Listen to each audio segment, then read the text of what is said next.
नमस्कार, झारखंड की ताजा खबरों में आप सबों का स्वागत है। आइए जानते हैं आज की मुख्य बड़ी खबरों को। सीबीआई करेगी रूपा त्रिकी की मौत की जांच। झारखंड हाईकोर्ट ने केस तुरंत सीबीआई को सौंपने का दिया आदेश, कहा यह arrest of the rear case. Jharkhand high court ने साहिबगंज की महिला थाना प्रभारी रूपा त्रिकी की मौत की जांच सीबीआई से कराने का आदेश दिया है। बुधवार को मामले की सुनवाई करते हुए कोर्ट ने कहा यह अरेस्ट ऑफ द रियर और सीबीआई के लिए फिट केस है। कोर्ट ने तुरंत केस को सीबीआई को सौंपने का आदेश दे दिया है। इस मामले में रूपा त्रिकी के पिता देवानंद उरांव की तरफ से याचिका दायर की गई थी। मंगलवार को सभी पक्षों की ओर से बहस पूरी होने के बाद कोर्ट ने अपना फैसला सुरक्षित रख लिया था। उसकी मृत्यु के बाद से ही परिजन समेत कई सामाजिक संगठन इसकी सीबीआई जांच करने की मांग कर रहे थे। खबर है झारखंड के दुमका से। जल्द ही भागलपुर दुमका रेल सेक्शन पर विद्युत इंजन से चलेगी ट्रेन। रेल सुरक्षा आयुक्त के निरीक्षण का इंतजार। भागलपुर दुमका रेलखंड पर विद्युतीकरण का काम लगभग पूरा हो चुका है। अब कार्य को परखने के लिए रेल सुरक्षा आयुक्त यानी कि CRS निरीक्षण करेंगे। निरीक्षण में सब कुछ ठीक ठाक रहा तो इस रूट पर जल्द ही यात्रियों को इलेक्ट्रिक ट्रेनों में सफर करने का मौका मिल सकता है। निरीक्षण को लेकर निर्माण एजेंसी और रेल प्रशासन ने तैयारियां भी शुरू कर दी है। रेलवे के अधिकारी जल्द ही 100 की स्पीड से इलेक्ट्रिक लोको दौड़ाकर स्पीड ट्रायल करने वाला है। इसके बाद चीफ इलेक्ट्रिक डायरेक्टर का भी निरीक्षण होना है। इसके बाद ही जल्द ही CRS के निरीक्षण के कयास लगाए जा रहे हैं। सितंबर के पहले पखवाड़े में CRS निरीक्षण होने की उम्मीद है। इसमें भागलपुर दुमका रेलखंड में बराहट से दुमका के बीच विद्युतीकरण का निरीक्षण होना है। CRS में पावर हाउस, विद्युत लाइन, सिग्नल, ट्रेन चलाने के लिए पैनल रूम का निरीक्षण कर व्यवस्थाओं को जायजा लिया जाएगा। इसके बाद स्पीड ट्रायल करेंगे। CRS निरीक्षण के लिए तारीख का निर्धारण होना बाकी है, पर रेल प्रशासन तैयारियों में जुट गया है। CRS निरीक्षण में सब कुछ ठीक ठाक रहा तो इस रूट पर जल्द ही ट्रेनों को संचालन शुरू हो जाएगा। खबर है झारखंड के रांची से। रांची और हटिया स्टेशन को विश्व स्तरीय बनाने की तैयारी शुरू। 15 दिनों में हटाए जाएंगे सभी अतिक्रमण। प्रधानमंत्री नरेंद्र मोदी ने देश भर के 4000 स्टेशनों को विश्व स्तरीय स्टेशन बनाने की घोषणा की है। इन स्टेशनों पर एयरपोर्ट की तरह ही सुविधा यात्रियों को मुहैया कराई जाएगी। इस महत्वाकांक्षी प्रोजेक्ट के लिए झारखंड से सिर्फ 2 रांची और हटिया स्टेशन का चयन किया गया है। इस महत्वाकांक्षी परियोजना को अमली जमा पहनाने में किसी तरह की अड़चन न आए, इसे देखते हुए रेल मंडल प्रशासन ने तैयारी शुरू कर दी है। रांची के सांसद संजय सेठ ने बताया कि बहुत जल्द दोनों स्टेशनों को विश्व स्तरीय बनाने के काम शुरू हो जाएगा। देश भर के 4000 स्टेशनों में से झारखंड के सिर्फ 2 स्टेशनों का चयन हुआ है। इससे रांची ही नहीं बल्कि आसपास के जिलों की बड़ी आबादी को बेहतर सुविधाएं मिलेगी। खबर है झारखंड के चक्रधरपुर से। दुरंतो एक्सप्रेस की चपेट में आने से 4 लोगों की मौत। चक्रधरपुर के बैंक से अपना काम कर मामा घर जा रहे भाई बहन समेत एक ही परिवार के 4 लोगों की मौत 100 टुकड़ों में बंटकर पटरियों पर बिखरा। झारखंड के चक्रधरपुर में बुधवार की दोपहर बड़ा हादसा हो गया। मुंबई हावड़ा मुख्य रेलमार्ग पर बिंजई पुलिया के समीप रावड़ के इलाके से टाटानगर की ओर जा रही दुरंतो एक्सप्रेस की चपेट में आने से 4 लोगों की घटनास्थल पर ही मौत हो गई। दुर्घटना में एक पुरुष और 3 महिला की मौत हुई है। सभी बड़ा बाम्बो के तेलांग जोड़ी गांव के रहने वाले थे। मृतकों की पहचान सोमापुर्ति, अमरपुर्ति, बाहापुर्ति और अमर की बहन जेमापुर्ति के रूप में हुई। खबर है झारखंड के चतरा से। चतरा में 3000 रुपये घूस लेते ASI गिरफ्तार। डायरी लिखने के लिए पैसा मांग रहा था ASI। मामले को समझने के लिए 2 दिन तक उसका पीछा की ACB की टीम रंगे हाथ गिरफ्तार भी की। झारखंड के चतरा जिले के टुंडवा थाने के सहायक अवर निरीक्षक बुधवार को ACB के हत्थे चढ़ गया। ACB की टीम ने उन्हें 3000 रुपये घूस लेते रंगे हाथ गिरफ्तार किया। शिकायत मिली थी कि ये घूस मांग रहे हैं। इसकी पुष्टि के लिए ACB की टीम शहर में 2 दिनों तक ASI का पीछा की।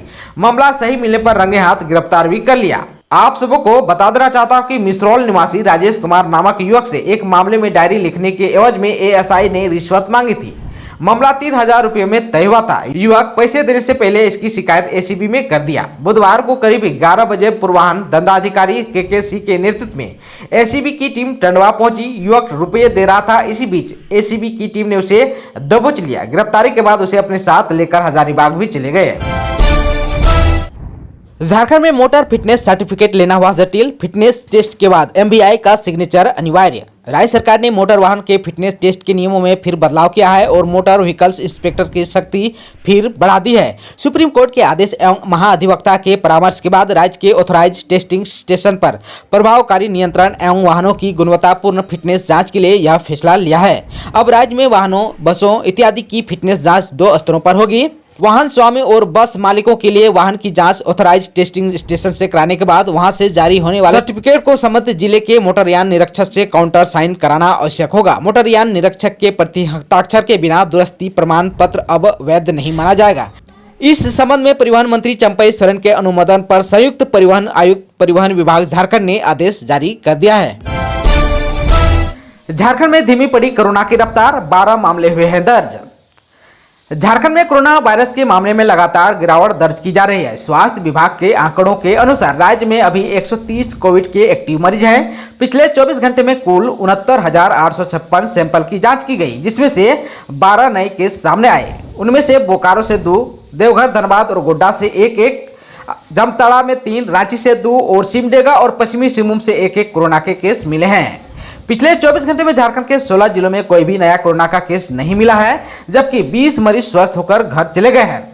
आप सबको बता दूं कि राज्य में पॉजिटिव मामलों की संख्या 3,47,867 है। उनमें से 3,42,605 मरीज ठीक हो चुके हैं। आप सबको बता दूं कि महामारी में अब तक राज्य भर में 5,132 लोगों की मौत हो चुकी है। राज्य में कोरोना मरीजों का रिकवरी प्रतिशत 98.48% है, जबकि मृत्यु दर 1.47% है। झारखंड में one nation one ration card scheme का लाभ उठाने में पिछड़ रहे राशन कार्डधारी, प्रचार प्रसार की तेज होगी मुहिम। राशन कार्ड धारकों के लिए झारखंड में one nation one ration card की पहल हो चुकी है। इसका लाभ यह है कि कोई भी ऐसा नागरिक जिसके पास राशन कार्ड है वह अपने राज्य में या देश के किसी भी हिस्से में रह रहा हो राशन का उठाव कर सकता है। किसी भी राज्य का कार्ड धारक अगर दूसरे राज्य में किसी कारणवश निवास कर रहा है तो वह ऑनलाइन जन वितरण प्रणाली दुकान से बायोमेट्रिक सत्यापन के आधार पर राशन पाने का हकदार है। केंद्र की पहल पर इसे जनवरी 2020 से ही देश भर में लागू किया जा चुका है, लेकिन झारखंड में बेहद सीमित संख्या में ही राशन कार्ड धारकों को इसके संबंध में जानकारी है। ऐसे में अब राज्य सरकार ने राज्य में इसके व्यापक प्रचार प्रसार की योजना बनाई है। आप सबको बता देना चाहता हूं कि झारखंड राज्य में 4,459 लाभुकों ने ही इनका लाभ उठाया है। मौसम विज्ञान के आधार पर झारखंड में 2 सितंबर से फिर से सक्रिय होगा मानसून। राज्य में 2 सितंबर से फिर से मानसून सक्रिय हो सकता है। मौसम विभाग के अनुसार दक्षिणी छत्तीसगढ़ में एक कम दबाव का क्षेत्र बन रहा है। इसका असर झारखंड सहित पूर्वी सिंहभूम जिले में देखने को मिल सकता है। हालांकि वर्तमान में इसका फैलाव विशाखापट्टनम तक देखने को मिल रहा है। मौसम विभाग के अनुसार 2 या 3 सितंबर को राज्य के उत्तरी पश्चिमी यानी कि पलामू, गढ़वा, चतरा, कोडरमा, लातेहार तथा लोहरदगा में तथा मध्य भाग यानी कि रांची, बोकारो, गुमला, हजारीबाग, खुट्टी और रामगढ़ में कुछ स्थानों पर हल्के से मध्यम दर्जे की बारिश हो सकती है। मौसम विभाग ने 4 और 5 सितंबर को लेकर चेतावनी भी जारी की है। 4 सितंबर को राज्य में कई स्थानों पर गर्जन के साथ हल्के से मध्यम दर्जे की बारिश होगी। वहीं 5 सितंबर को भी गर्जन के साथ जोरदार बारिश होने की संभावना जताई गई है। मौसमी बीमारी से हो रहे हैं लोग परेशान। कोल्हान के सबसे बड़े सरकारी अस्पताल Mahatma Gandhi memorial medical college अस्पताल में मौसमी बीमारी के सबसे अधिक मरीज पहुंच रहे हैं। इसमें सर्दी, खांसी, बुखार, दस्त, टाइफाइड सहित अन्य मरीज शामिल हैं। एमजीएम अस्पताल के फिजिशियन डॉक्टर बलराम झा ने कहा, बरसात के दिनों में हर साल मरीजों की संख्या में बढ़ोतरी होती है। इसमें खासकर मलेरिया, डेंगू, जापानी इंसेफ्लाइटिस सहित अन्य शामिल है। इसके लक्षण सामने आते ही लोगों को जांच कराना चाहिए ताकि बीमारी की पहचान सही समय पर हो सके। झारखंड में 2 ट्रेनों का पुनः शुरू होगा संचालन, 10 ट्रेनों का हुआ विस्तार। कोरोना काल में जिन ट्रेनों को बंद किया गया उन ट्रेनों का परिचालन रेलवे योजनाबद्ध तरीके से शुरू कर रहा है। इसी क्रम में झारखंड की 2 ट्रेनों का परिचालन पुनः शुरू होगा जो कोरोना महामारी के दौरान बंद हो गई थी। दोनों ट्रेनों का परिचालन 7 सितंबर से शुरू होगा, जिसमें हावड़ा बड़बिल जनशताब्दी एक्सप्रेस और धनबाद झारग्राम मेनू ट्रेन शामिल है। रेलवे बोर्ड ने दोनों ट्रेन सेवाओं का अनुमोदन प्रदान करते हुए परिचालन की अधिसूचना जारी कर दिया है। साथ ही रेलवे ने झारखंड से गुजरने वाली 10 ट्रेनों के संचालन अवधि में भी विस्तार किया है। खबर है झारखंड के लातेहार से, कदाचार मुक्त कराएं परीक्षा, उपायुक्त ने कहा।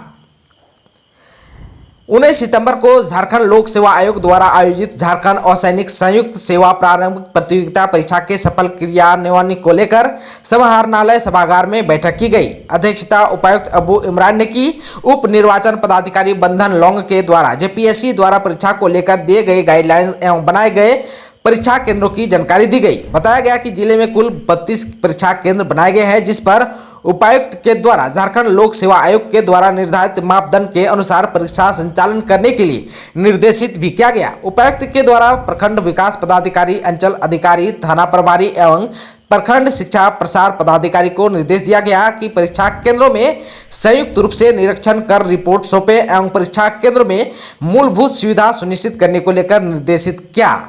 उपायुक्त ने निर्देश दिया कि परीक्षा निष्पक्ष एवं कदाचार मुक्त हो, इसे सुनिश्चित कराएं। बैठक में उपायुक्त के द्वारा परीक्षा केंद्र में कोविड-19 गाइडलाइंस का अनुपालन कराने का निर्देश भी दिया गया। उन्होंने परीक्षा के सफल संचालन के लिए केंद्रों पर दंडाधिकारी की प्रतिनियुक्ति, उड़नदस्ता दल गठित करने समेत अन्य कई निर्देश पदाधिकारी को दिया।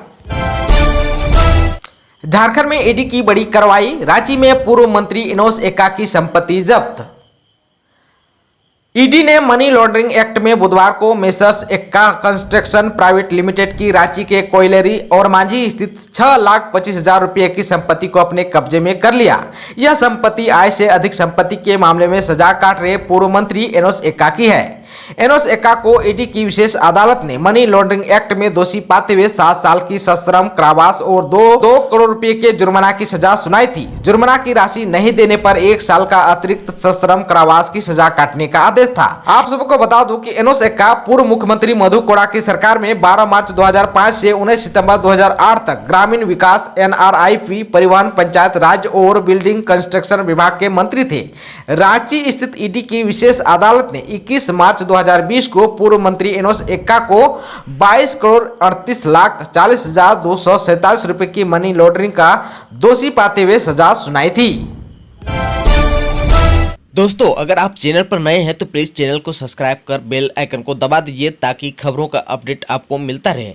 इसके साथ ही आज के खबरों में बस इतना ही। हमें दीजिए इजाज़त। नमस्कार।